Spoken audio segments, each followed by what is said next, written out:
Puis, personne vivante, j'aimerais ça rencontrer Monsieur le ministre de l'Éducation, Bernard Drinville, OK. pour lui parler de chaîne de vie. OK. Ah, Voilà ce que j'ai Oups! trouvé sur le web pour Monsieur le ministre Éducation prévue. Regardez. ah, ça, c'est très drôle. OK. Siri nous écoute. Je vais vous reposer la question. Bienvenue à La santé au-delà des mots, un rendez-vous avec des gens passionnés du réseau de la santé. Votre hôte, Jean-Pierre Gagné, lui-même médecin, vous fera partager sa passion pour le domaine et vous fera découvrir une foule d'invités et d'acteurs clés du réseau. Voici votre hôte, le Dr Jean-Pierre Gagné. Bonne écoute!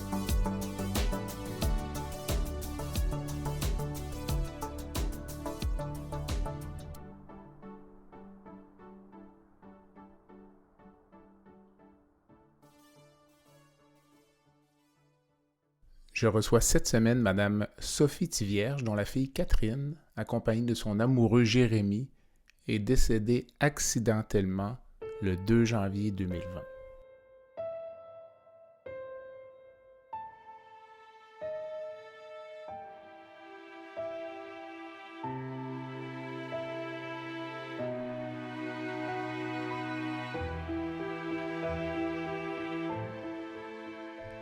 Sophie me raconte en toute lucidité avec une grandeur d'âme extraordinaire ce drame sans commune mesure.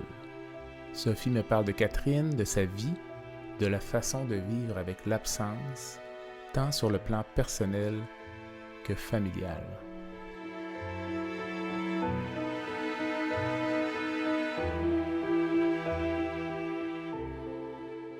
Catherine avait, dans les années précédant son décès, manifesté le désir de faire don de ses organes. 27 personnes ont bénéficié des tissus donnés par Catherine. Dans le deuxième segment de l'entrevue, nous parlons du sens que Sophie a donné au décès de Catherine grâce à Chaîne de vie. Elle parle même d'une forme de mission. Chaîne de vie est une initiative de Mme Lucie Dumont, présidente fondatrice de l'organisme. La mission de Chaîne de vie est d'éduquer les jeunes sur le don d'organes et de tissus. L'entretien avec Sophie est très touchant et met encore une fois en lumière l'importance de discuter de nos volontés avec nos proches. Bonne écoute.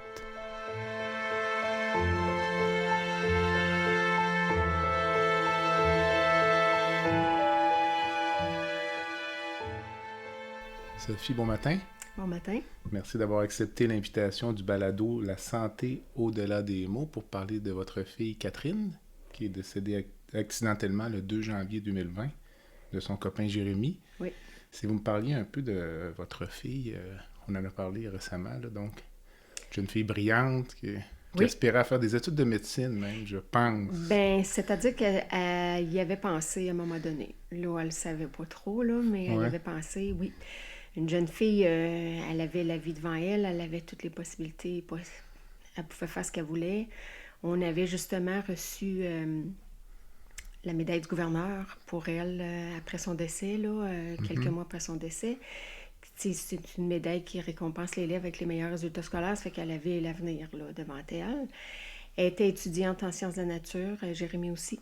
Les deux. Jérémy, lui, il voulait être ingénieur, puis c'est ça, Catherine ne savait pas trop. C'était vraiment deux jeunes magnifiques, des belles qualités de cœur, généreux, toujours présents pour les autres, pour leur famille, leurs amis. C'était des gros morceaux dans leur gang d'amis, là. C'était des personnes aussi qui aimaient la vie, qui en profitaient, qui étaient fondamentalement heureux. C'était vraiment des belles personnes, là. Puis, lorsqu'on s'est parlé il y a quelques semaines, il y a quelque chose qui m'a frappé. Vous m'avez dit, parce que tous les parents ont peur de perdre un enfant dans des circonstances comme ça, puis vous m'aviez dit, avant, je pensais que je ne m'en remettrais jamais. Puis là, il y a quelques semaines, vous m'avez dit, on s'en remet. Ouais. Qu'est-ce qui se passe pour qu'on s'en remette? Tu sais, il faut le vivre pour le comprendre. Tu sais, je pense qu'à la base, tant qu'on n'a pas d'enfant, on ne sait pas c'est quoi la force de l'amour qu'on peut avoir pour un enfant. Mm-hmm. Tu sais, on sait que c'est extraordinaire des enfants et tout ça, là, mais c'est vraiment quand on en a un on voit la grandeur, là, la force de cet amour-là. Puis à chaque fois que je voyais un parent qui perdait un enfant par accident, par maladie, cancer, peu importe, là, je me disais tout le temps, mais si ça m'arrivait, je m'en remettrais jamais de ça. Ça n'a pas de bon sens. C'est pas dans l'ordre des choses de perdre un enfant quand on est un parent, tu sais. Puis c'est ça. Puis c'est vraiment en le vivant. Premièrement, c'est encore pire que ce qu'on peut s'imaginer. C'est indescriptible La perdre un douleur. enfant. C'est la douleur, la souffrance. Moi, je suis une personne fondamentalement heureuse. Je me contente des petits bonheurs. Je suis positive. Je n'ai jamais pensé à m'enlever la vie dans peu importe ce que j'ai pu vivre, là. Puis, mais quand on perd un enfant, j'aurais pas fait ça, là. Je me serais jamais enlevé la vie, mais je pouvais comprendre certaines personnes qui y pensaient. Tellement que la douleur puis la souffrance est profonde, là. Je pouvais m'imaginer qu'on puisse finalement, tu sais, vouloir aller rejoindre. C'est ça qu'on veut faire. On veut aller rejoindre notre enfant, là. C'est pas compliqué. Puis c'est ça. Fait que je pensais jamais être capable de m'en sortir. Puis finalement, c'est vraiment au jour le jour, hein. Tu sais, on veut pas entendre que le temps... au début, on veut pas entendre que le temps va arranger les choses, mais c'est vrai que le temps arrange les choses. Une journée à la fois, une minute à la fois. Moi, j'ai toujours senti que ma fille était avec moi, qu'elle m'accompagnait, qu'elle était là, qu'elle me soutenait depuis le début. Euh, je, je- je- Moi, j'ai toujours cru depuis que je suis jeune qu'il y avait une vie après la mort. Puis j'en suis encore plus convaincue. Fait que c'est ça qui fait aussi que ça permet de dire que je m'en remets, puis que je passe au travers, puis de savoir qu'elle est là pour moi, puis de vivre ma vie comme elle l'aurait vécu. C'est ça, elle était heureuse, elle profitait de la vie. Je me rappelle, quand elle était en sciences nat à l'automne, moi je forçais, tu sais, j'étais un peu une mère qui mettait de la pression un peu là, pour les études, puis tout ça, puis je OK. voulais le mieux pour elle, puis tu sais, ça arrivait souvent, elle étudiait pas, je la voyais pas étudier à la maison, puis tout ça, puis je me disais, hey, on le sait, c'est quoi les cotères, puis tout ça, puis comment c'est important, puis je savais les capacités qu'elle avait, puis je me disais, elle va tout manquer ses chances, tu sais, puis à un moment donné, elle avait dit, là, maman, arrête, j'étudierai pas plus que j'étudie là. Moi, ce que je veux, c'est profiter de la vie. Je veux être heureuse, je veux profiter de la vie, je veux avoir du plaisir avec mes amis. Fait que c'est ça, puis ça va être ça. Fait que, tu sais, là, j'avais arrêté parce qu'à un moment donné, ça suffit, là. Puis à la fin, quand elle m'avait donné, tu sais, son relevé de notes, elle m'avait montré son relevé de notes, puis elle avait quand même une moyenne au-dessus de 90, même si elle faisait pas grand-chose. Puis, mais tu sais, je m'étais excusée, puis j'y avais dit, ben, tu sais, c'est toi qui as raison. C'est toi qui as raison. C'est ça qui est important dans la vie. Profiter de la vie, être heureux. Puis, tu sais, je m'excuse de t'avoir un peu harcelé comme ça, tu sais. Puis, c'est vrai que c'est elle qui avait raison, tu sais. Fait que c'est ça. Tout ça ensemble fait que je pensais jamais à la base sans l'avoir vécu m'en sortir. Puis finalement, c'est pas vrai. Je m'en sors, je m'en remets, puis avec son aide. Puis je trouve que c'est lui rendre hommage que de faire ce qu'elle aurait fait, elle et Jérémy. De continuer, tu sais, à profiter de la vie, puis être heureux, puis...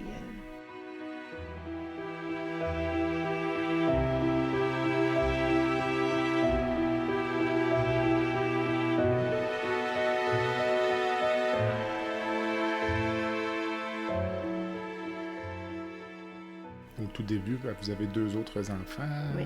votre conjoint. Comme, comment est-ce qu'on vit ça, là? On vit ça comme chacun de son côté, en Ben, famille. Puis il y a eu la pandémie à travers ça aussi. Mm. Ça vous a comme, j'imagine, isolé là, c'est assez ça. rapidement dans votre bulle de souffrance. Ouais, Je sais ben... pas si- Tu sais, nous autres, on est une famille vraiment tissée serrée, là. J'ai justement mon conjoint, mes 2 garçons. Moi, je suis l'aînée d'une famille de 3. J'ai ma sœur.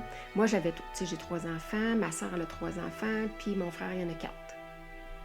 Et puis, on est vraiment, tu sais, comme je dis, tissé serré, on est proches, on habite tous les 3 à Thetford Mines, on fait des soupers ensemble, on s'est acheté une terre ensemble, on fait du camping ensemble. Nos enfants, moi, mon plus vieux, il a 23, c'est le plus vieux, là, les aînés des petits-enfants. Puis de 23 à 18 ans, on a eu 8 un gros noyau de 8 petits-enfants, puis on a nos 2 plus jeunes de 14-15 ans qui suivent, là. Ça fait un total de 10, mais on a toujours été proches, on a toujours été serrés, on a toujours été ensemble. Puis c'est sûr que au début, avec la pandémie, puis tout ça, on a eu quand même jusqu'en mars, là, tu sais, pour dire qu'on était ensemble, tout ça, parce que le confinement a plus commencé en mars, là. Mais on a eu ça, tu sais, pour être un peu ensemble. Mais après ça, c'est drôle parce que, tu sais, la pandémie a un peu aidé, tu sais. Moi, je suis OK. le genre de personne à voir le positif, là, à essayer de voir le positif dans tout, là. C'est ça. Puis la pandémie a fait que c'est sûr que ça a été difficile de ne pas voir nos proches, puis de ne pas pouvoir être ensemble, puis tu sais, se parler, puis vivre ça ensemble. Mais d'un autre côté, tu sais, on se faisait un peu des visios, là, on se faisait des petits 5 à 7 sur l'ordi, puis tout ça, comme beaucoup de gens ont fait, là. Puis on habite comme toutes proches aussi, fait que c'est vrai qu'à un moment donné, on ne pouvait pas sortir, mais quand on pouvait sortir un petit peu, ben on pouvait se voir de loin ou peu importe, mais l'autre côté qui fait que c'est un peu positif, c'est vraiment que moi, je déteste être le centre de l'attention. J'aime pas ça, avoir l'attention sur moi. Fait que c'est sûr que je l'ai vécu de janvier à mars, de sortir, aller à l'épicerie, d'aller peu importe où, puis de voir le regard des autres sur moi, d'être le point de mire, parce que tu sais, on est une petite ville, fait que tout le monde savait ce qui m'était arrivé, tout le monde connaissait l'histoire de Catherine et Jérémie, puis fait que ça me dérangeait vraiment, tu sais, de vivre un peu mon deuil au travers du regard des autres, tout ça. OK. Fait que là, avec la pandémie, ça fait que je suis dans la maison, là. J'ai OK. pas personne qui est là, qui me regarde, puis pas qui me juge, c'est pas ça du tout, mais tu sais, qui me prend pitié, je suis à la maison, je vis ça de mon côté, puis tu sais, mon conjoint, mes enfants, on a vraiment la chance d'être... je pense qu'on est vraiment résilients, tout le monde. Je me suis rendu compte de ça, là, que je savais pas trop. Tant qu'on vit pas de grandes épreuves, on peut pas trop savoir comment on va réagir non plus. Mais, tu sais, je pense que la grande force, en tout cas, pas trop la mienne, là, mais qui l'est devenue un peu au fil du temps, mais la grande force de mon conjoint puis de mes garçons, là, c'est vraiment qu'ils sont capables de vivre le moment présent. Fait que ça fait vraiment toute la différence. Dans un deuil, dans une épreuve, de pas se poser des questions, de pas aller voir plus loin, de pas... Je me rappelle une fois, j'étais avec mon plus jeune, là, il avait 12 ans, puis tu sais, il pleurait, il avait de la peine, tout ça, puis il me dit, tu sais, maman, j'ai de la peine parce que moi, je serai pas mon oncle. OK. Il dit, je pensais être mon oncle bientôt, tu sais, parce que Catherine, tu sais, il disait, mettons, dans 5 ans, là, qu'elle aurait eu un enfant, puis tout ça, puis lui, il adore les enfants, fait qu'il dit, j'aurais aimé ça, puis ça me fait de la peine, tout ça. Mais je lui avais dit, j'ai dit, tu sais, Philippe, est-ce que... j'ai dit, te rappelles-tu que moi, depuis que les enfants sont petits, ça arrive souvent, je leur demande, est-ce que tu veux des enfants, toi, plus tard? Combien t'en veux? Puis j'ai dit, est-ce que tu te rappelles qu'est-ce que Catherine, elle disait? Puis il dit, oui. Ben, il dit, je le sais pas. Fait que là, j'ai dit, ouais, c'est ça. J'ai dit, tu t'en rappelles pas qu'est-ce qu'elle disait? Tu sais, quand je posais la question, il dit, non. Il dit, elle disait, je le sais pas. Ben, j'ai dit, c'est ça. Catherine, elle répondait, malgré qu'elle aimait beaucoup les enfants, elle me répondait toujours. Et entre autres, la dernière fois, elle m'avait répondu, maman, je sais pas, moi, si je vais en avoir des enfants. Fait que j'ai dit, tu sais, ça nous sert à rien de se poser la question, puis d'aller voir plus loin, puis de se faire de la peine avec ça. Parce que on le sait pas si elle en aurait eu des enfants. C'est pas arrivé, tu sais.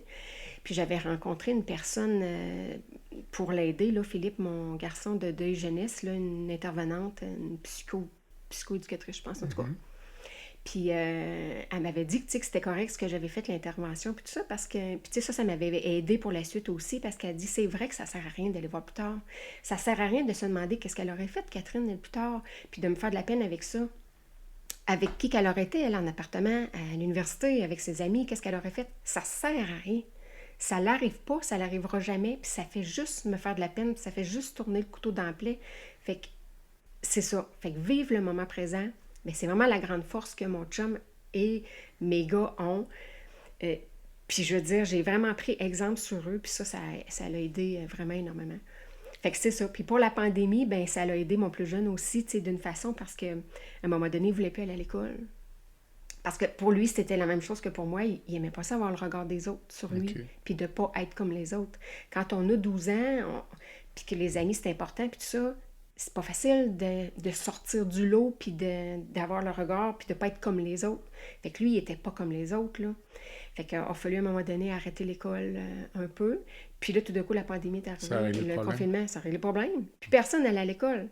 Fait que moi, j'avais moins de peine pour lui, j'avais moins d'inquiétude parce que, tu sais, c'est sûr qu'on travaillait à la maison, on n'avait pas le choix, il fallait avancer, puis on avait la chance qu'il n'y avait pas de difficulté à l'école, fait que ça allait bien pareil, mais ça a vraiment réglé le problème. Puis quand le confinement était terminé, que l'école a recommencé, bien, il y avait assez passé de temps que c'était correct, c'était rendu correct, il retournait à l'école, puis il n'y avait plus de problème. Fait que, tu sais, la pandémie, pour nous, ben il y a eu quand même un Ça a côté été bon. positif, là. Ouais. Le gros du deuil, ça a duré combien de temps? Ou est-ce que c'est terminé même? Souvent, on parle d'un an. Ou... Oui, je dirais que hey, ça, c'est une question. Je sais, tu sais, moi, je dis que mon deuil est terminé. Ben, c'est-à-dire qu'il est terminé. C'est pas vrai qu'il est terminé. Je sais pas s'il va se terminer. OK. Le gros est fait. J'ai accepté la mort de Catherine. Ça va être bizarre, là. Puis je le disais pas. Ça a pris vraiment beaucoup de temps avant que je le dise, là, mais je l'ai accepté tout de suite au début. Dans la première semaine, là, je l'ai accepté. Puis c'est ça, je le disais pas parce que je me disais, les gens me croiront pas. Puis ils vont dire, voyons, ça n'a pas de bon sens, ça se peut pas. Mhm. Mais c'est ça. Avec les croyances que j'ai, puis tout ça, moi, je crois en Dieu. Je suis pas pratiquante, là, mais je crois en Dieu parce que mes parents croient en Dieu. J'ai été élevée là-dedans. J'ai été élevée dans ça, puis c'est ça. Mais je suis pas pratiquante, mais j'ai toujours eu cette croyance-là. Fait que pour moi, on est, tu sais, on arrive sur la Terre, on est, puis je pense que on a pas une date ou en tout cas un moment où est-ce qu'on part. On arrive, mais on sait quand on part. On le sait pas parce que c'est inconscient, c'est caché, peu importe, là, mais... Puis moi, j'ai pour mon dire que peu importe ce que j'aurais fait, c'était ça, fallait qu'il arrive. C'était comme ça. C'était de même. Je me rappelle au tout début, mon conjoint, la journée qu'ils sont partis, parce que quand c'est arrivé l'accident le 2 janvier, Catherine et Jérémy partaient magasiner à Québec. Parce que Jérémy, il partait dans un voyage au Vietnam, un voyage scolaire, 2 jours après. Il avait besoin de quelques chandails, fait qu'ils sont partis magasiner à Québec, puis c'est ça, c'est quand ils sont revenus là, que l'accident a eu lieu. Et je me rappelle que mon conjoint me racontait ça par après, là. Il dit quand ils sont partis, là, ils sont partis avec l'auto Catherine, il dit quand ils sont partis, immédiatement, je me suis sentie mal, puis c'est comme si je savais qu'il allait arriver quelque chose. Puis j'ai tout de suite regretté qu'ils ne prennent pas notre auto. Nous autres, on a un VUS qui est gros, là. Fait que j'ai tout de suite regretté parce que je me disais, il aurait été plus en sécurité dans notre auto. Fait qu'il y avait ce petit malaise-là, mais tu t'arrêtes pas à ça quand... C'est rétrospectif. Ben oui, c'est après qu'on s'en ça rend que compte. tu penses à ça, tu sais, que tu t'en rends compte. Puis tu sais, il s'en est voulu longtemps de ça parce qu'il dit, je l'ai senti, fait que pourquoi je l'ai pas fait, tu sais, puis il s'en voulait. Puis parce que plusieurs personnes, après un décès comme ça, il y a une certaine culpabilité de... On se pose des questions, en tout cas, peu importe. Puis, tu sais, c'est ça. Puis moi, j'ai toujours dit, ben, tu sais, moi, je pense que peu importe l'auto qu'elle aurait pris, peu importe le chemin qu'elle aurait pris, je pense que c'était ça qui devait lui arriver. Puis c'était comme ça. Elle a accompli des belles choses quand elle était ici. Elle a appris des belles choses des gens. Elle a fait apprendre des belles choses à des gens aussi. Et puis, là, maintenant, ben, elle va faire quelque chose d'encore plus beau. Je suis convaincue. Puis, peut-être que ça va être moi qui va l'aider à faire ça. Peut-être que, peu importe. Mais c'est ça, j'ai comme pris ça de... J'ai pas le choix. De toute façon, j'ai pas le choix. C'est arrivé. Je peux pas rien changer. C'est fait. Fait que aussi bien le prendre. Puis, c'est sûr que ça n'enlève pas la peine, là. Je veux dire, c'est sûr que... Mais de la colère, j'en ai jamais eu. Okay. J'en ai jamais eu. Dans les étapes du deuil, il y a la colère qui fait partie des étapes du deuil, mais moi, j'en ai jamais eu. C'était comme ça, il fallait que ça arrive, je l'ai accepté, puis... Mais c'est ça, la première année, c'est très difficile parce que c'est toutes les premières fois les tous les anniversaires, tout ça. Mais la deuxième année n'est pas facile non plus parce que... Puis même, je dirais que la deuxième année, c'est sûr que la douleur est plus douce, on a moins de... Pas qu'on y pense moins, absolument pas, parce qu'on y pense à tous les jours. J'y pense en me levant le matin, j'y pense en me couchant le soir, j'y pense plusieurs fois par jour, mais c'est ça, la douleur est beaucoup plus douce. Je suis capable de profiter de la vie, je suis capable d'être heureuse, je suis capable de... Bien sûr que j'ai des moments qui vont me popper, puis que je vais avoir de la peine, puis que là, je vais pleurer un peu, puis que, OK, ça passe, mais tu sais, ça passe plus rapidement, puis c'est ça. Mais je veux dire, je connais des gens, je vois des gens que ça fait 20 ans, 30 ans que leur enfant est mort, puis c'est encore la même chose. Ils entendent une chanson, oups, ça fait mal encore, ça fait un peu de peine, 5 minutes, puis tiens, c'est passé, puis c'est correct qu'on est capable de profiter de la vie, tu sais.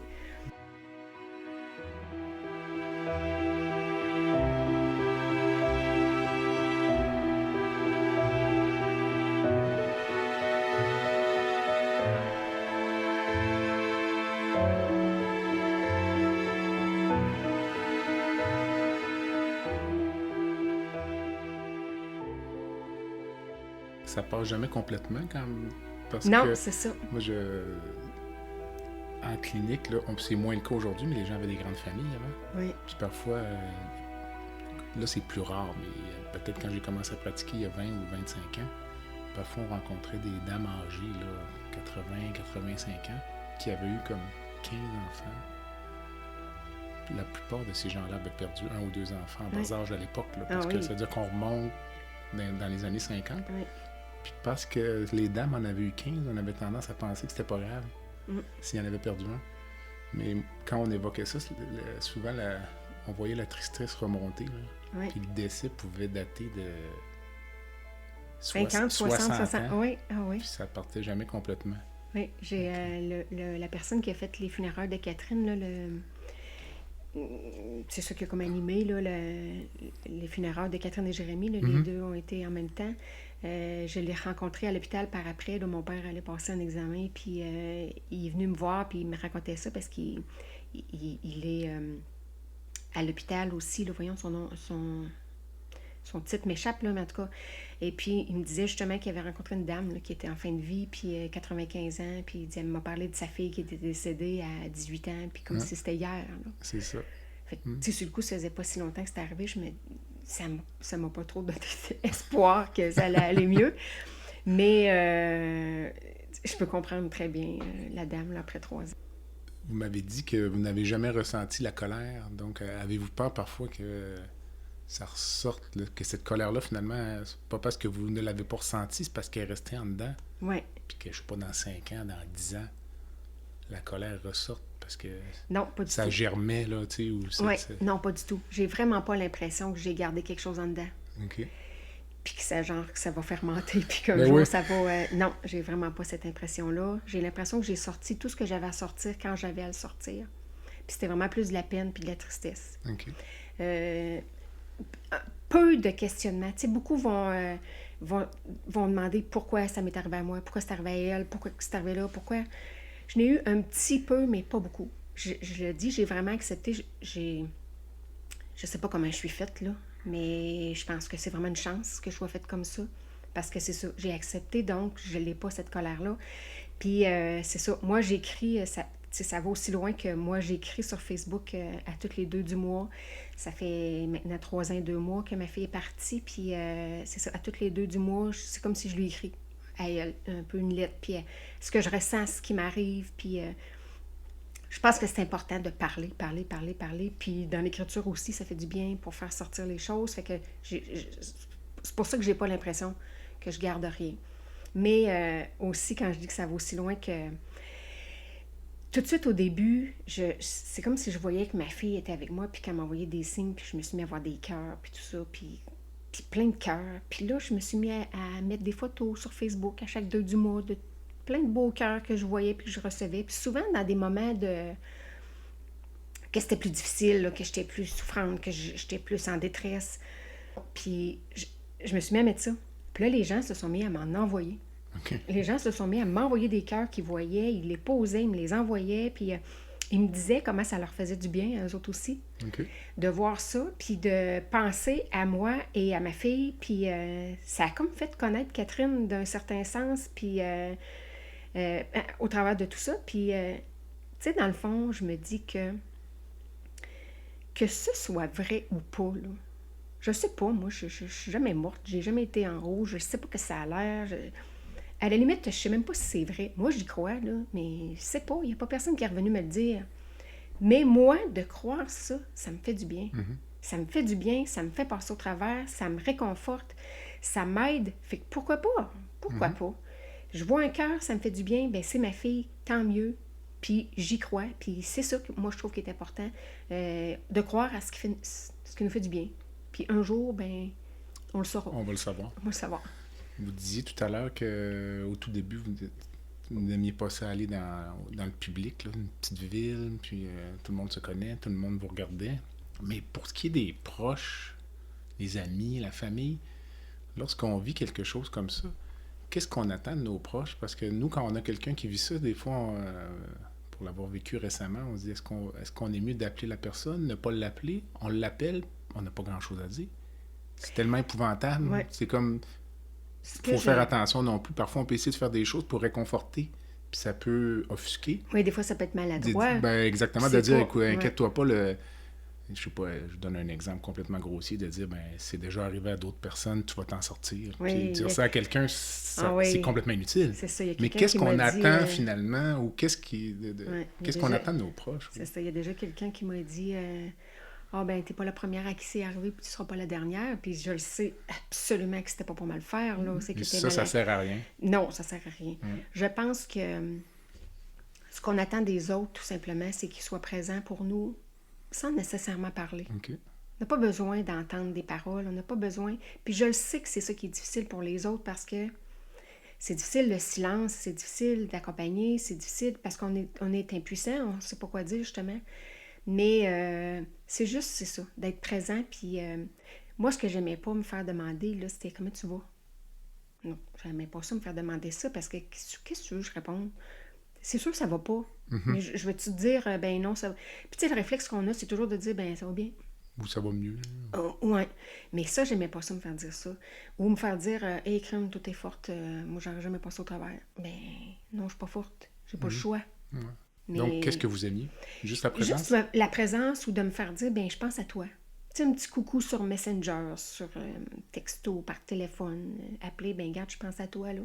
Tu sais, fait que ça fait qu'on sait qu'on est important, on sait qu'ils pensent à nous, on sait qu'ils partagent notre peine, puis tout ça, mais c'est tout. Pas besoin de plus que ça. Mais en tout cas, pour moi, là, me faire dire comment ça va, là, ou si c'était des gens, si c'est des gens très proches, OK, ça va. Mais des gens proches, pas proches, là, tu sais, des gens que ça ne nous tente pas de répondre nécessairement, puis d'embarquer dans une conversation, puis d'expliquer tout comment on se sent, là, ben, juste de me faire un petit coucou, puis de me dire, hey, je pense à toi, c'est parfait.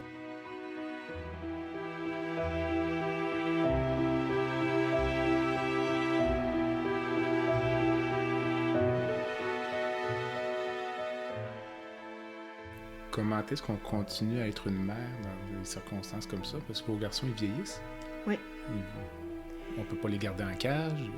Ils Non. vont se promener en voiture aussi. Ils le font. Donc, Oui. comment est-ce qu'on gère ça? J'ai la chance que l'auto ne m'a jamais dérangée, moi. J'ai toujours... moi, dans notre couple, c'est moi qui conduis l'auto. OK. Puis pas parce que mon conjoint est pas bon, il est pas super, non. Mais c'est moi qui conduis. Puis je veux dire, je conduis à New York, je conduis ma roulotte, j'étais allée à Toronto. J'ai jamais eu de crainte par rapport à ça, à l'auto. Fait que, en partant, c'est super parce que j'ai une grosse crainte que peut-être d'autres ont, que j'ai pas, moi, par rapport à la conduite de mes enfants. Fait que là, quand mon plus vieux, par exemple, la première fois qu'il est parti en auto après l'accident, il allait à une soirée avec des amis, en tout cas, parce que la vie continue, tu sais. Puis c'était peut-être à 20-25 minutes là, de chez nous. Puis c'était arrivé en janvier. Hein, ça fait que quand il est parti, ben il neigeait. Fait que là, ça, je ne l'ai pas trouvé très, très drôle. Là. J'avais une petque crainte parce que une des craintes que j'avais, moi, après l'accident aussi, c'était de perdre un autre enfant. Je me disais, je m'en sortirai jamais. Là, si j'ai perdu Catherine, je ne peux pas en perdre un autre. Là. Fait que j'ai eu cette petite crainte-là, cette soirée-là. Puis mon fils le savait. Puis, tu sais, j'ai répété, je pourrais pas te perdre aussi. Fait que, tu sais, il faut que tu sois prudent. Puis il m'a texté en revenant. Tu sais, ça fait qu'il y a un petit peu plus de ça des fois. Tu sais, ben texte-moi en revenant. Ou, tu sais, il pense pas, mais moi, je vais le texter. T'es-tu arrivé? OK. Mais j'ai pas vraiment une grosse peur. Je suis pas restée. Je peux pas dire, mettons, que j'ai un post-traumatique de ça, des accidents d'auto ou de l'auto. Là. Puis, tu sais, c'est ça, je me dis, la vie continue, là. La vie continue. Eux autres, ils vont conduire l'auto. Mon plus jeune n'est pas arrivé encore, là, il a juste 15 ans, mais ils vont conduire l'auto, ils vont vivre avec ça. Puis, c'est pas parce que c'est arrivé à Catherine que ça va leur arriver, là. Puis, de toute façon, avec ma façon de penser, ce qui doit arriver va arriver. Fait que s'il part en auto puis que c'est rendu son heure, ben ça va arriver. Peu importe ce que je ferai, peu importe ce que. Fait que c'est comme ça un peu que je pense. Ça a changé un peu mon rôle de mère, un peu comme je disais tantôt par rapport à la pression que je mettais sur mes enfants par rapport aux études, mettons. Ça a changé un peu, dans le sens où c'est ça, je vais mettre moins de pression, puis je suis capable de me dire maintenant, parce que c'est ça, j'étais un peu perfectionniste, puis on veut tout le meilleur pour nos enfants aussi, hein, mais je suis en train de me dire qu'il y ait 70% ou qu'il y ait 90%, bien, c'est réussi pareil. Fait que s'il a donné tout ce qu'il pouvait à 70%, mais qu'il a quand même profité de la vie, qu'il a été heureux, puis qu'il a quand même fait sa sortie ou peu importe, ben moi, je vais être contente. Fait que je taperai plus ça la tête, puis je vais mettre moins de pression. Ça l'a changé en partie. Mais sinon, j'ai toujours donné une place très importante à mes garçons après l'accident. Tu sais, je sais qu'il y a des familles, qu'il y a des parents qui sont tellement en souffrance et en détresse que parfois la fratrie va être un peu, pas oubliée, mais la douleur des parents est tellement grande que c'est comme si l'enfant est un peu, c'est ça, pas oublié, Mis de pas mis de côté côté, un peu. mais ouais. Puis moi, j'ai pas fait ça parce que peut-être parce que je suis infirmière aussi, puis que tu sais, j'ai vu d'autres choses, puis j'ai été témoin de certains comportements que ça m'a peut-être plus allumé, là. Mais j'ai toujours été près de mes garçons, je les ai jamais mis de côté. Tu sais, mon plus vieux, ils ont vécu leur deuil de façon différente, complètement les deux. C'est sûr qu'il y avait des âges différents. Mon plus vieux était très proche de sa sœur, il y avait juste 2 ans de différence, et qu'il était très proche d'elle. Lui, il a vécu ça de son côté. Il vivait pas ça avec nous. Il savait qu'on était présents, là. Il savait qu'on était là, puis qu'il pouvait nous parler, tu sais, qu'on était là pour lui. Mais il était plus dans son coin. Mon plus jeune, ben c'est ça, il avait juste 12 ans. Fait que lui, il était encore beaucoup avec moi, puis avec nous, puis tout ça. Et surtout, on a toujours parlé. J'ai jamais arrêté d'en parler. On a toujours parlé à la maison, à table. C'est sûr qu'au début, c'était plus difficile un peu, mais plus le temps a avancé, là. Catherine a fait partie de notre famille encore. Puis elle va toujours faire partie de notre famille. Puis quand on est avec tout le monde, mes amis, puis tout ça, j'en parle ouvertement. Je vais faire des blagues. Je vais dire, oh oui, Catherine, elle est arrivée ça. Il n'y a aucun malaise parce que moi, j'en ai pas de malaise. Fait que. Puis je veux dire, elle a fait partie de notre vie, elle était là. Fait que c'est pas vrai qu'on va l'oublier et qu'on n'en parlera plus, là. Puis tout le monde a embarqué dans ça. Puis même maintenant, mes garçons, mes neveux, mais tout le monde autour de moi, ils vont en parler autant que moi de Catherine. Puis oui, c'est vrai, elle, Catherine, je sais pas, moi, il arrive quelque chose à mes garçons ou à mes neveux, puis on est ensemble, puis on parle de ça, puis on rit, puis il y en a un qui va sortir, oui, elle, Catherine, elle avait fait ça, puis tu sais, il n'y a pas de malaise. Puis je pense que c'est ça qu'il faut faire parce que Crème était là, puis il faut garder sa mémoire vivante, puis sinon, c'est ça qui fait que je pense qu'on garde tout ça en dedans, puis que c'est là, après ça, que ça risque d'exploser. Non, elle était là, elle a fait partie de nous, puis elle fait encore partie de nous, puis c'est comme ça.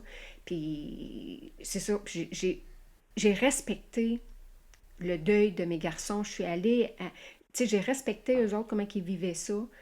Puis je les ai juste accompagnés, puis même chose pour mon conjoint, là. Tu sais, on a parlé tout de suite après l'accident, une semaine, les funérailles ont été le samedi, le dimanche, c'est-à-dire, et puis le vendredi, tout de suite le vendredi suivant, mon conjoint est parti en voyage de ski en Europe.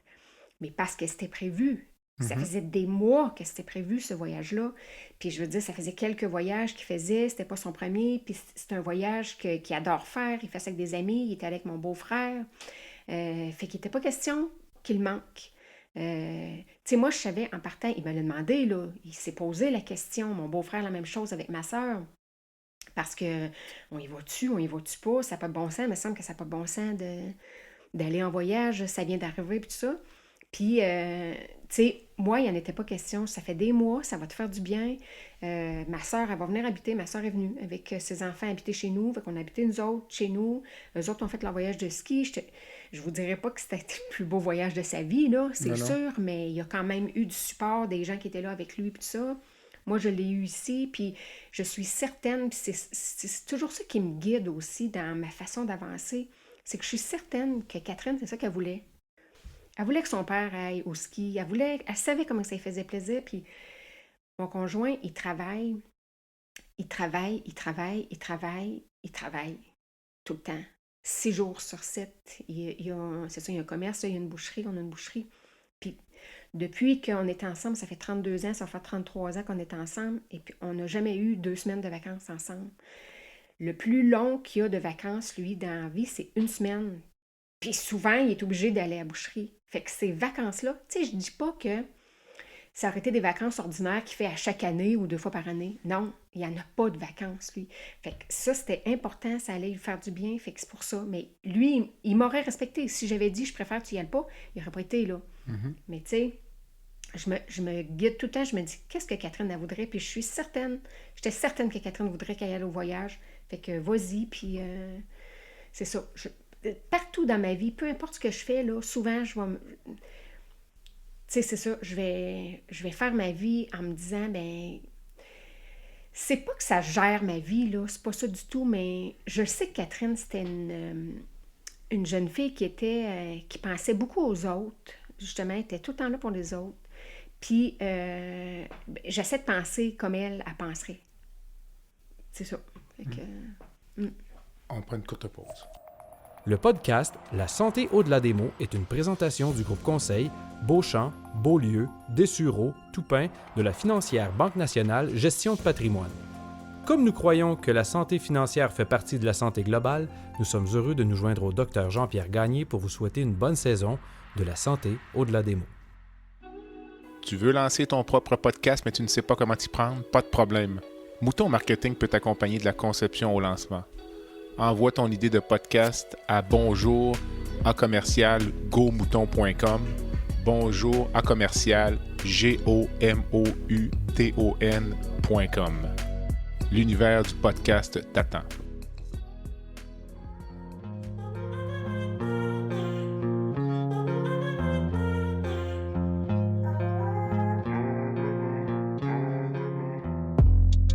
Visitez le site web du balado à www.baladosanté.ca au BALADO-SANTE.ca. Visitez également notre page Facebook, envoyez-moi des commentaires, des suggestions d'invités et abonnez-vous au balado sur la plateforme de votre choix.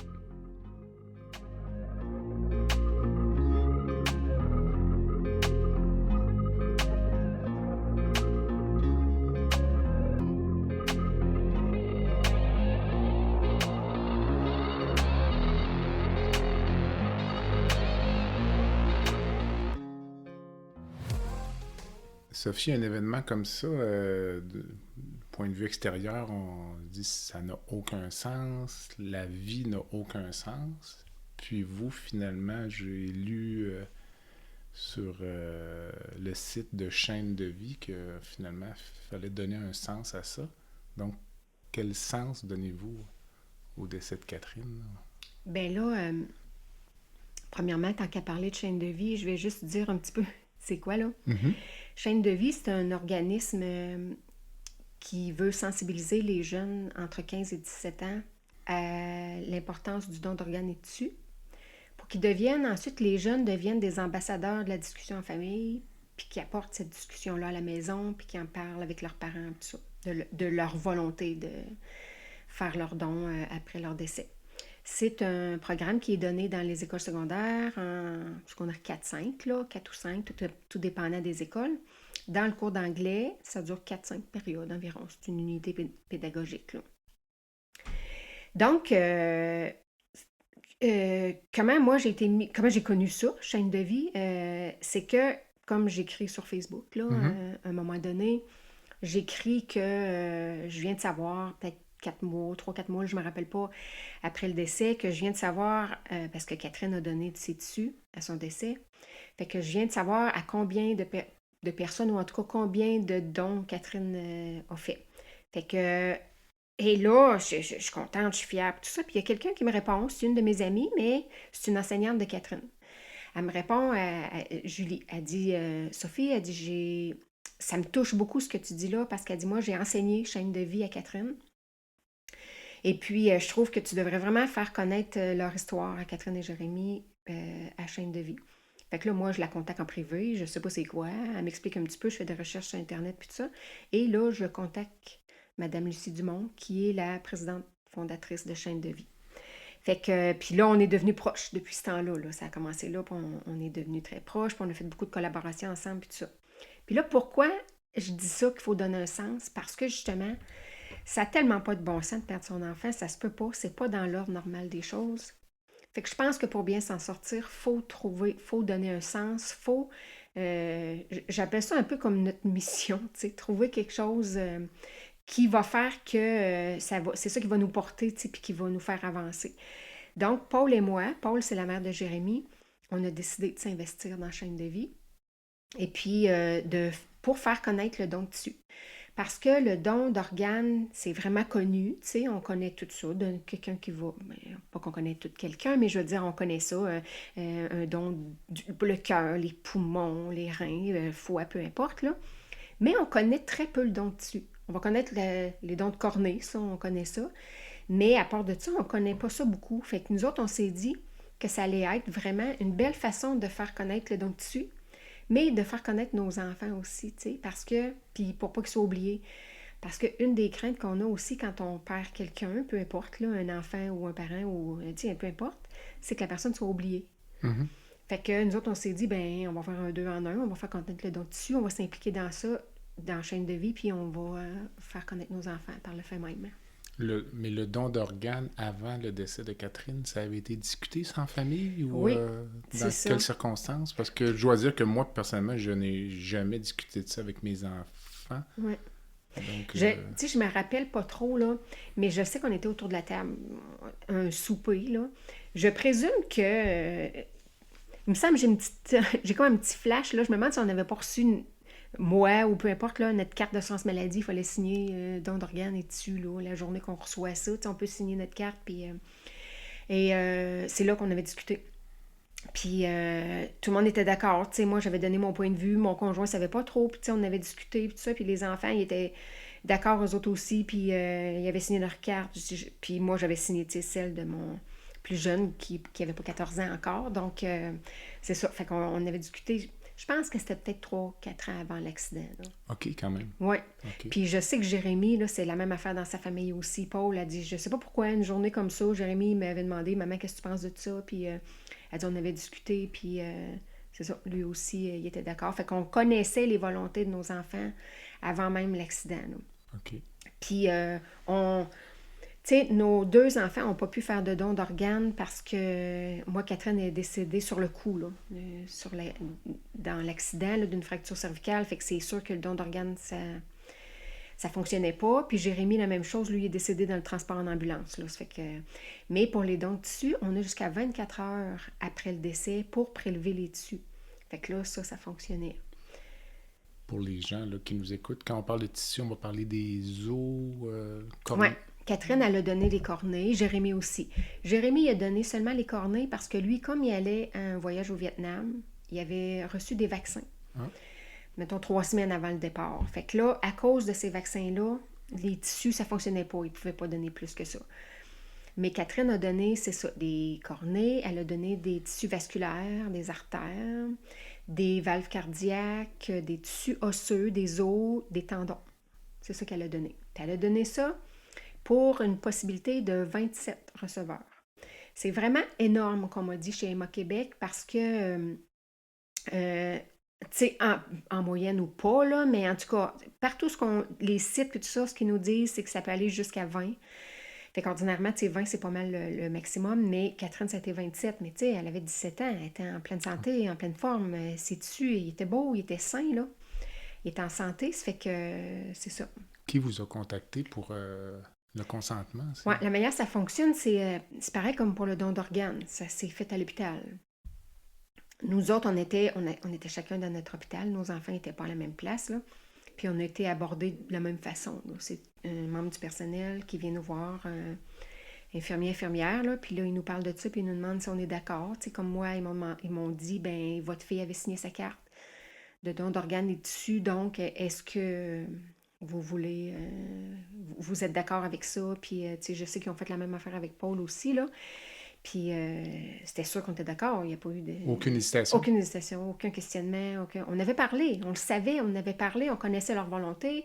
Nous autres, on était d'accord. Puis, c'est facile quand on a eu la discussion de faire le pas, puis de dire oui. Puis pour nous autres aussi, c'était, ben s'ils peuvent aider... Ça ne sauve pas des vies, malgré qu'avec des valves cardiaques, à la limite, ça peut peut-être finir par sauver une vie, là. Mais ça l'améliore grandement, la qualité de vie de certaines personnes, là. Fait que c'était sûr, il n'y a eu aucune hésitation. Puis après ça, ben ils nous contactent dans la journée. Fait que comme moi, Catherine était supposée partir, son corps partir à Montréal pour une autopsie, en tout cas, parce qu'il y a une enquête du coroner quand c'est un accident, une mort violente comme ça.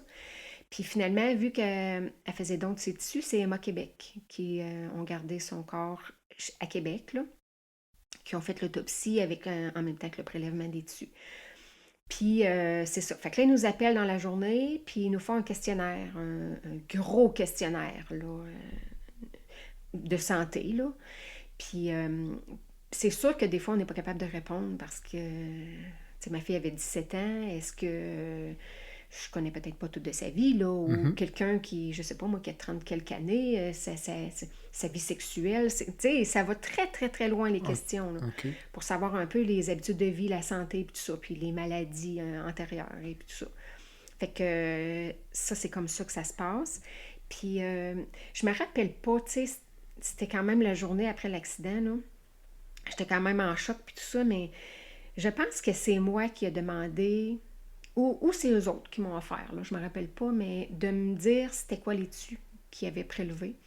Puis ça s'est fait rapidement parce que le soir même, là, ils m'appelaient pour me dire, bon, ben on a prélevé, c'est là que j'ai su, tu sais, valve cardiaque, tous ces tissus-là. Là. Mais je savais pas le nombre, là. C'est vraiment plus tard, en avril, c'est moi qui ai rappelé, puis... Là, vous n'avez aucune idée qui a reçu ces tissus-là, donc... Non. OK. Non, je sais pas.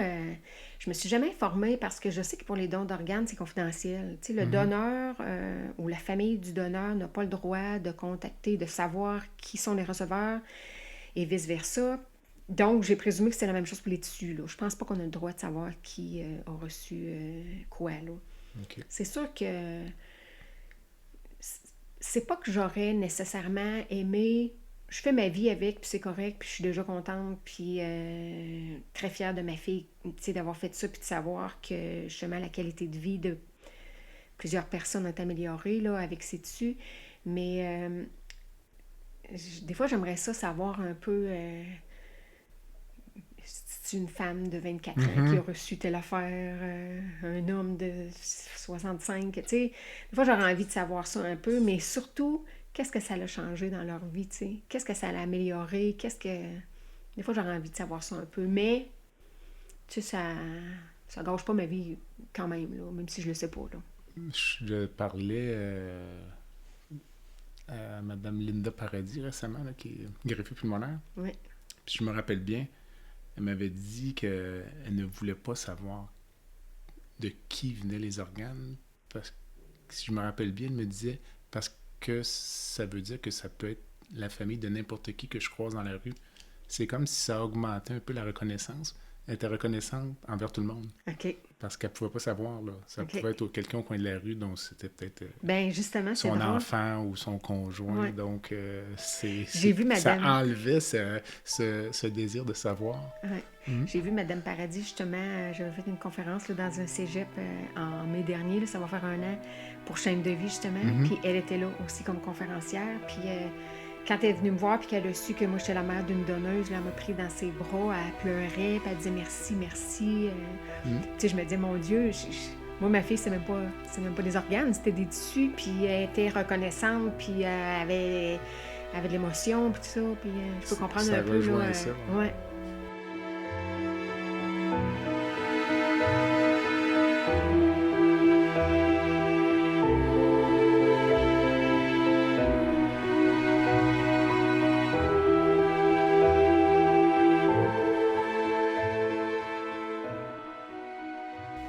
Donc, chaîne de vie, quand votre fille décède, c'est pas dans le... Ça n'existe pas pour Non, vous, là. non, Vous pas en du tout. apprenez la connaissance après. Oui. OK. Mais ça a fait des petits, là, parce que en fouillant un peu, j'ai trouvé un projet d'un jeune homme de Thetford Mines qui s'appelle Oui. Félix Tanguay, Oui. qui vous a contacté. C'était quoi le Lui, projet? Félix, Ouais. c'est ça, Félix, je le connais déjà parce que sa mère, elle travaille pour nous. C'est une bouchère, là. OK. Elle travaille pour nous. Fait que lui, il connaissait l'histoire de Catherine et Jérémie, puis c'est une famille vraiment, ils ont le cœur sur la main, là, plus que le cœur sur la main, je sais pas comment dire ça, mais... Puis Félix avait vraiment envie de faire un projet pour faire connaître Catherine et Jérémie, puis pour ramasser des sous pour Chaîne de vie. Fait que... il nous a contactés pour savoir qu'est-ce qu'on en pensait. Puis tout ça, puis au départ, c'était dans la pandémie, hein, bien sûr. Fait que au départ, c'était un souper. Il voulait faire un souper, peu importe, là, en présentiel, pour ramasser des fonds avec un petit encan, puis ces choses-là. Finalement, avec la pandémie, tout a été bloqué. Il y avait eu comme une ouverture un moment donné, là. Fait que c'est pour ça qu'ils pensaient faire ça, puis à un moment donné, ça leur fermait. Mm-hmm. Fait que là, il y a eu l'idée, il dit à place, on va faire des... c'était des repas smoke meat. Il dit, on va faire ça, puis c'était la boucherie qui faisait les repas.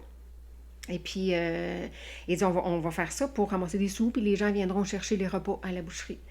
Fait que là, annonce ça sur Facebook, puis ça a fait boule de neige, ça a été incroyable. Au final, on a vendu, je pense, c'est 825 smoke meat. Les gens sont tous venus à la boucherie. C'était 25-26 février, quelque chose comme ça, l'année dernière, là. Il faisait un froid, là, ça fait pas de bon sens. La neige, la tempête, on avait nos petits gazebos dehors avec des toiles, ça revolait, la neige nous pinçait d'en face, il fallait manipuler l'argent, ça avait pas de bon sens. Mais, puis ça a fait que, à chaque fois que Félix il disait « Hey, on est rendu à tant de repas, en tout cas, ça a été une chaîne, là, ça n'avait pas de bon sens. Les entreprises se sont mis à embarquer là-dedans. Desjardins, bon, ben moi, les caisses Desjardins ont fait tirer, je sais pas moi, 4 repas de smoke meat. Si vous partagez notre page, en tout cas, je sais pas trop, ils ont acheté des repas. Courtier immobilier, ben moi, je fournis, je vous donne tant de dons en argent. Un autre, ben moi, je vais fournir la liqueur, je vais fournir la bière, la microbrasserie, je vais fournir la bière pour vos repas. Des cadeaux, des tirages, je savais pas, c'était incroyable. C'est incroyable ce que ça a fait. Ça, c'était vraiment pour un projet de secondaire 3 au PEI, là, l'éducation, l'école internationale. Pour ce projet-là, c'est un projet de mettre de faire du service par l'action. En tout cas, il appelle ça un peu comme ça, là. Mm-hmm. Et puis, c'est pour ça que lui, Félix et son équipe, là, avaient envie de travailler pour Chaîne de vie. Puis, c'est vraiment de bâtir un projet du début à la fin, puis de tout faire les étapes, puis tout ça. Puis ce projet-là a fait des petits un peu, parce que moi, mon garçon, là, il est présentement en secondaire 3, fait que c'est lui qui doit faire ce projet-là. Fait que lui et son équipe, ce projet-là de Félix, l'année dernière, a ramassé 10 000 $. Et quand les jeunes, Lucie Dumont est descendue à Thetford Mines pour venir chercher le chèque, puis quand elle avait parlé de ça à son équipe, ils ont décidé de remettre le 10 000 à la polyvalente de Thetford pour que la poly fasse une vidéo, pour que les jeunes là, se fassent un groupe puis fassent une vidéo pour promouvoir Chaîne de vie, mais le don d'organes, le don de tissu, pour que ça soit connu pour que les autres polyvalentes embarquent, tu sais, que ça fasse un peu justement boule de neige, là, puis que tout le monde finisse par embarquer puis qu'ils connaissent Chaîne de vie. Mais là, cette année, c'est ça, mon garçon en secondaire 3 devait faire un projet, fait qu'on a décidé que c'était son équipe qui ferait ce projet-là. Fait qu'on a vraiment engagé des professionnels là, qui vont faire une vidéo professionnelle sur le don d'organes et tissus, en partant de l'histoire de Catherine et Jérémie, qui ne parle pas nécessairement d'eux autres, mais pour aller toucher le plus de monde possible. Ça va être une vidéo en français, en anglais, qui va être diffusée sur toutes les plateformes. Puis les jeunes, ça leur permet de voir c'est quoi, la construction de ce projet-là. Qu'est-ce que ça fait que ça va aider les autres? C'est vraiment très altruiste, don d'organes et tissus, ça va faire connaître ça. Puis ils vont faire la présentation là, au mois d'avril, justement, à l'école, là, puis tout le monde est invité, en tout cas, mais c'est vraiment un beau projet. Puis ça fait vraiment des petits chaînes de vie, là. Nous autres, c'est vraiment notre but de faire connaître ça. Puis notre but ultime, ça serait que ça soit donné dans toutes les écoles du Québec, là, finalement.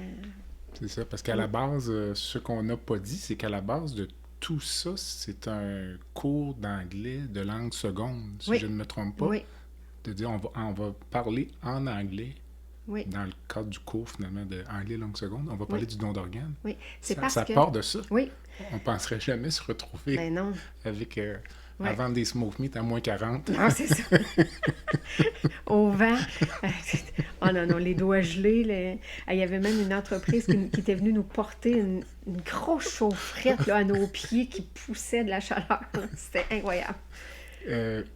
On sait que le don d'organes, souvent, le problème, ce sont les familles qui refusent. Hein? Oui. Parce que même si les gens ont signé leur carte, oui. on va tout le temps chercher le consentement, là, comme on disait tout à l'heure, des proches. Oui. Qu'est-ce que vous diriez, mettons, aux gens qui sont réticents à donner leur accord? Parce que la notion que j'ai, c'est que la grande majorité des Québécois sont favorables au don d'organes. Il y a une bonne proportion de familles qui arrivent sur le coup, qui dit non. Oui. Qu'est-ce que vous diriez pour convaincre ces gens-là, sans les juger, là, parce qu'ils ont leur raison, c'est dans la douleur, puis jamais des... C'est ça. Premièrement, effectivement, comme vous avez dit, nous, même si Catherine avait signé sa carte, si on avait dit non, c'était non. C'est sûr que moi, j'aurais envie de dire à ces familles-là. Puis premièrement, pourquoi qu'ils refusent, là? Souvent, c'est parce qu'ils ne connaissent pas les volontés de la personne. Même si la personne a signé sa carte, si elle n'en a pas parlé à ses proches, sa famille, de ses volontés, c'est là souvent que ça arrête. Parce que faut comprendre que les gens, quand ça leur arrive, ça, puis qu'ils se font demander ça, c'est vraiment dans un moment de détresse, de souffrance, de tristesse, incroyable, là. Je veux dire, moi, c'était ma fille qui était décédée, on était en choc, ça n'a pas de bon sens, fait que si je connais pas les volontés de la personne, je peux effectivement être tentée de dire non. Même si la carte est signée. Même si la carte est signée, oui. Puis c'est souvent ça qui arrive. Nous, dans notre région, là, c'est ça, il y a une jeune fille qui est décédée 8 mois à peu près après Catherine et Jérémy, là, dans un accident de 4 roues, là, une affaire terrible, là, pas loin.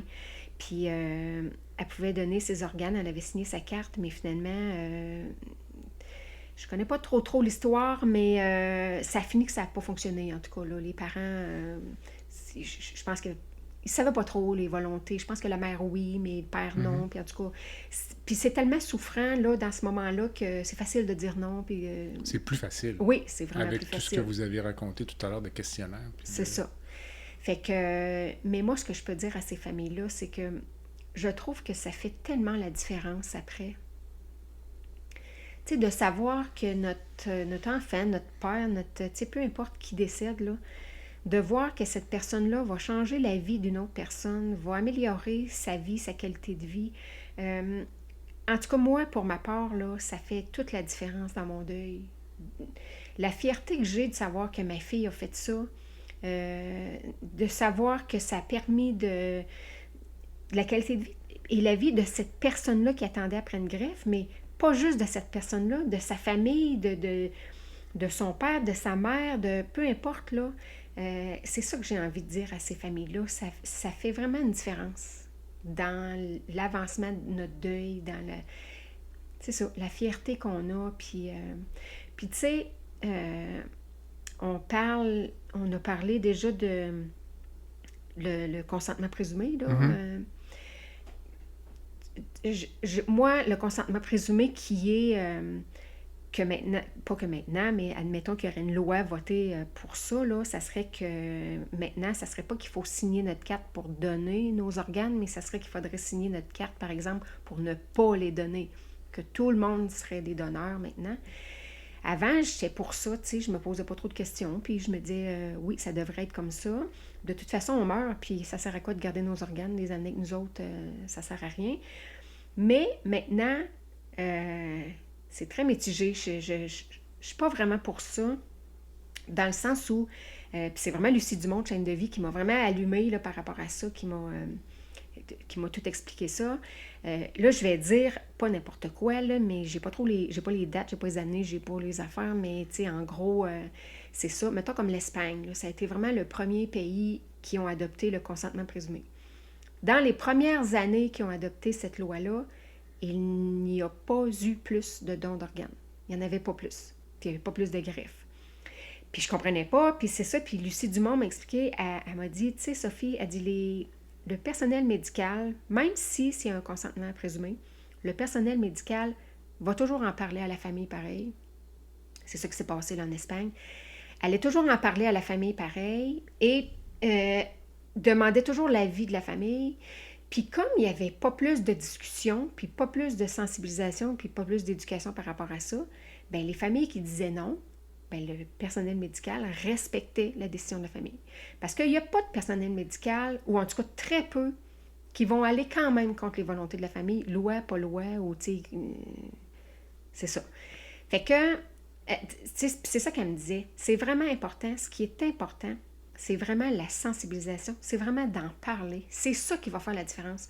Fait que si un jour il y a consentement présumé, OK, peut-être, mais parlons-en avant, puis éduquons avant. Faisons de l'éducation, puis de la sensibilisation, puis parlons-en à nos proches, puis là, peut-être qu'on pourra parler de consentement présumé, tu sais. Mais on l'a vu, là, on le voit avec l'Espagne, ça ne marchait pas plus, ça ne fonctionnait pas plus. Il y a de l'éducation à faire auprès des proches, mais dans le monde médical aussi, oui. Il y a des organes qui se perdent, entre guillemets. Oui, vraiment. Vraiment. Parce que c'est compliqué aussi gérer un donneur. Là. J'en discutais avec Dr Michel Lallier, qui est chirurgien transplanteur à Montréal, que j'ai eu en entrevue, puis c'est compliqué. Il y a des milieux où les équipes, même souvent, n'ont pas les ressources pour prendre en charge un donneur. Pas un donneur d'organes, là, pas un donneur de tissu. Donc, mais même, même les tissus, là... Pardon. J'ai une fille que je connais, en tout cas, qui habitait ici avant, puis là, elle est rendue à Gatineau, puis c'est une infirmière qui travaille en fin de vie. Mm-hmm. Puis là, dernièrement, dans la dernière année, je pense, en tout cas, je ne suis pas très, très certaine de la date, mais maintenant, les infirmières sont autorisées à aller attester, à faire l'attestation de décès à domicile. Le constat de décès. C'est ça, le constat de décès. Et puis, elle dit maintenant, moi, je pars à domicile avec mes feuilles. Elle dit, j'ai une feuille de constat de décès, puis j'ai une feuille de don de tissu. Mais elle dit, moi, je ne la connais pas, la feuille de don de tissu. Je ne sais pas c'est quoi, fait que je la remplis pas. OK. Puis elle dit, je peux te dire très clairement que plusieurs médecins le font pas non plus, puis ils savent pas. Elle arrive à domicile, mais cette feuille-là, jamais remplie. Puis elle dit là, c'est toi, avec tout ce que je lis sur Facebook, ce que tu écris, puis tout ça, elle dit, c'est là que je vois comment c'est important, puis comment est-ce que ça peut changer le deuil après de la famille, comment c'est important, puis tout ça. Fait qu'elle dit, là, maintenant, là, elle dit, je vais m'informer plus, puis elle dit, c'est sûr que je vais la remplir, cette feuille-là, puis que je vais en parler aux familles. Mais elle dit, je te dis, là, même les médecins qui font ça, ils la connaissent pas, ils la remplissent pas, puis ils le font pas. Fait qu'effectivement, il y a beaucoup de travail à faire. Il y a encore du travail à faire. Oui, vraiment. Il faut sensibiliser une personne à la fois, quasiment. Oui, c'est ça. Du travail. Oui. Avez-vous, avec tout ça, là, votre définition de la santé, là, je vous écoute depuis tantôt, je la vois... oui, hein? Mais ça serait quoi si on la... Moi, je dis que quelqu'un qui est en santé, c'est quelqu'un qui est heureux à la base. OK. Je veux dire, tu es malade, tu fais du diabète, tu fais n'importe quelle maladie. Si tu es heureux, pour moi, tu es en santé. Fait que être heureux, profiter de la vie, être capable de profiter de la vie, tout ça, pour moi, c'est ça la santé. Pas d'autre chose. Le système de santé, en plus, vous êtes infirmière, là? Oui. J'en profite. Oui, sauf que, c'est ça. Sauf que là, j'ai pas travaillé depuis l'accident de Catherine. Puis...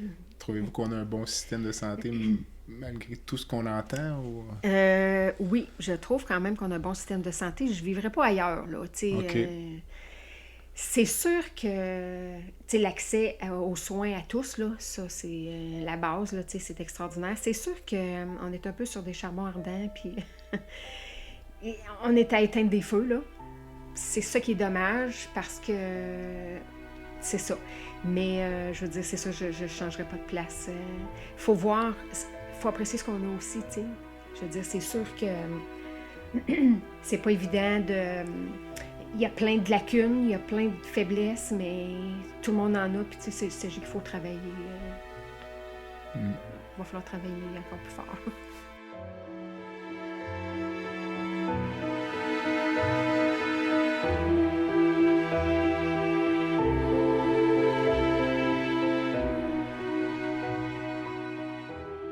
Si vous pouviez changer une chose dans ce système-là, ce serait quoi, ça? Je changerais l'accessibilité aux soins. OK. Je vais donner un exemple là, personnel. Là. Moi, mon frère, il a 44 ans. Et puis, il n'a pas tout à fait 2 ans encore. Là, ça va faire 2 ans à l'été. Il s'est mis à avoir une douleur dans le cou, puis vraiment, là, handicapante. Puis il est en arrêt de travail, puis les médicaments, par-dessus médicaments, puis en tout cas... puis mot de tête dort pas, etc. Puis en tout cas, passe ses examens, IRM, tout ça, pour finalement, il fait beaucoup d'arthrose, là, puis... mais on n'en sait pas plus parce qu'il n'est pas capable de voir personne. Puis finalement, ben, il finit par voir une neurologue, mais presque 1 an plus tard. Fait que là, lui, ben, il ne travaille pas pendant 1 an. Puis je veux dire, il y a tellement de douleur, puis tout ça qui fait qu'il est rendu avec un petit bras, puis un gros bras, parce qu'il ne peut pas s'en servir, puis il peut pas... Fait qu'il finit par voir la neurologue, mais je veux dire, c'est tard, là, il a juste 44 ans, là. Puis là, finalement, elle dit, ouais, OK, on va vous faire encore... Il y a vraiment des problèmes, une compression au niveau d'un nerf, au niveau cervical, puis tout ça. Puis elle dit, je vais vous faire voir un neurochirurgien parce que possiblement une opération, régler ça, tout ça. Mais pas capable de voir un neurochirurgien. Fait que il est classé urgent, il faut qu'il soit vu dans les 3 mois, mais finit en décembre par rejoindre quelqu'un où est-ce qu'il va être probablement vu pour se faire dire, oui, vous êtes classé dans les 3 mois, mais on a plus d'1 an d'attente, donc vous ne serez pas vu avant l'année prochaine. Fait que lui, à 44 ans, il est pris avec son petit bras, il est même pas capable de se lever les dents, il est obligé de prendre son autre bras pour se lever le bras, pour se lever les dents. Ça fait 3 ans que ça dure. Ça va faire 2 ans, là, cet été, là. Incroyable. Et probablement qu'il y a je ne sais pas s'il va pouvoir être opéré, mais probablement que ça va être irréversible. On sait que les nerfs, il faut que ça soit pris rapidement quand il y a un dommage, parce que sinon, ça ne se régénère pas. Fait que à 44 ans, lui, il va être rendu invalide parce qu'il n'a pas été vu à temps. C'est ridicule, là. Ça, c'est vraiment quelque chose qui me... Ça n'a pas de bon sens. Puis c'est la même affaire pour la santé mentale, là. C'est vraiment l'accessibilité. On peut-tu être capable de voir quelqu'un le plus rapidement possible? Après ça, je sais pas, moi, on redirige ou peu importe, mais c'est supposé d'être ça, mais ça n'a pas de sens. Si vous pouviez rencontrer une personne dans le monde pour prendre un café. Personne décédée, c'est sûr, c'est ma fille. Hein? Puis c'est pas pour lui demander si elle est heureuse, si elle va bien, parce que je suis convaincue qu'elle est heureuse et qu'elle va bien. Mais c'est juste pour la voir, lui parler, la toucher.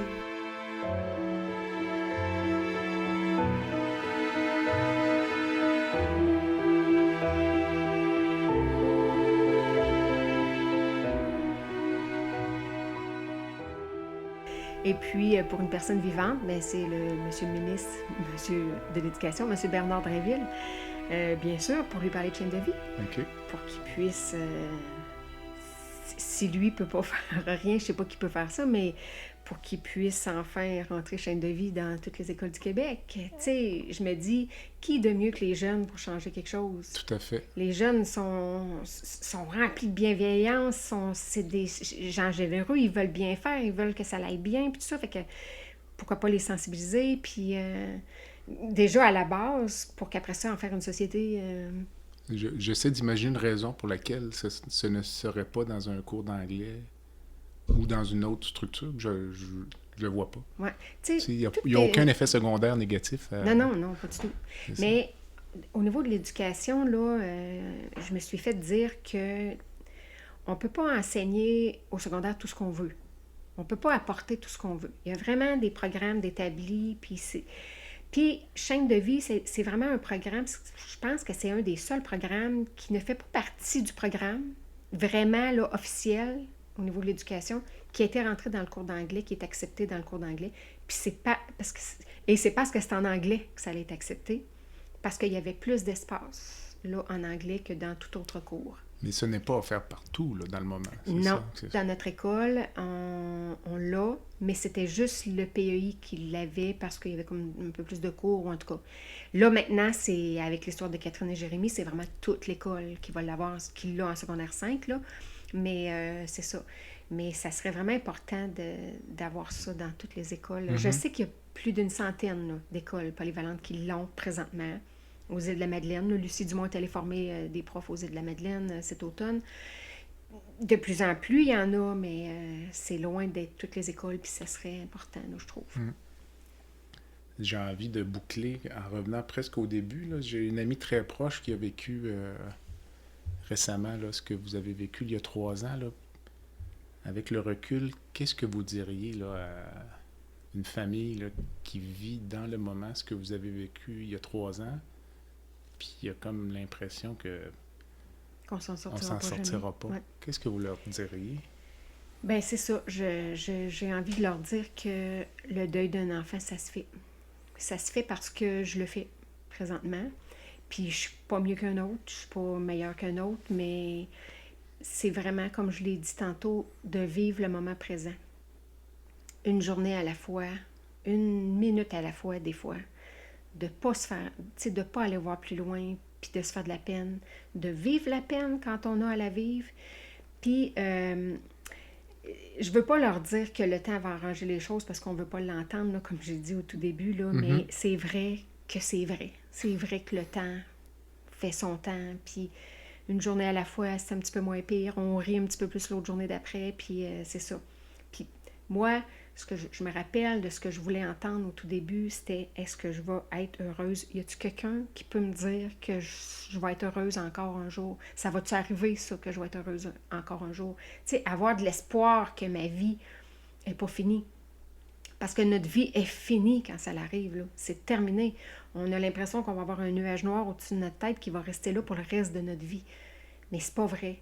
Tranquillement, il s'en va, ce nuage-là, puis c'est avec le temps que c'est ça. Puis parler de son enfant, parler de peu importe là, la personne qui décède, mais parler, écrire, faire n'importe quoi, mais pas garder ça. C'est ça qui fait du bien, puis c'est ça. Puis même, là, j'irais jusqu'à dire de croire en quelque chose, tu sais. OK. J'embarque la spiritualité là-dedans, puis quand je parle de spiritualité, je parle pas de religion, là. Mais de croire en quelque chose. Moi, c'était Dieu, c'est Dieu, mais un autre, ça peut être Bouddha, un autre, ça peut être une énergie de je sais pas quoi, ça peut être... Mais de croire en quelque chose, puis je sais que...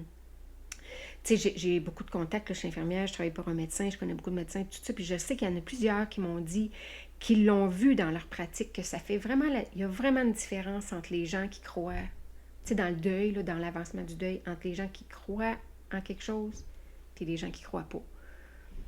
Mais tu sais, c'est sûr que ça se fait pas du jour au lendemain de croire non plus, là, exactement. mais c'est ça que j'ai envie de dire. Ça se fait, d'avoir de l'espoir, mais c'est le temps, puis une journée à la fois, qu'un moment à la fois. Alors, au tout début, on ne veut pas se faire dire que le temps arrange les choses, mais finalement, en bout de ligne... C'est ça, pareil. C'est ça. Mais c'est ça. On le dit pas, mais... Une dernière pensée où on a tout dit? Profitez de la vie. Profitez de la vie, être heureux, réaliser vos rêves, là, maintenant, aujourd'hui, pas attendre d'avoir de l'argent, pas attendre d'être à la retraite. On s'est acheté une terre, là, ma famille, comme je disais, là, mon frère, ma soeur, qu'on voulait faire parce qu'on n'avait pas l'argent pour, mais qu'on voulait faire dans peut-être 10 ans. On l'a fait là. Catherine est partie, et on aurait aimé ça qu'elle soit là.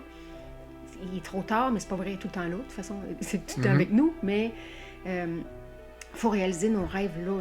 C'est là, il faut en profiter. On ne sait pas ce qui va nous arriver. On peut être plus là demain matin. Fait qu'il faut profiter de la vie et être heureux. Sophie, merci. Ça fait plaisir. À la prochaine. À la prochaine. Bye.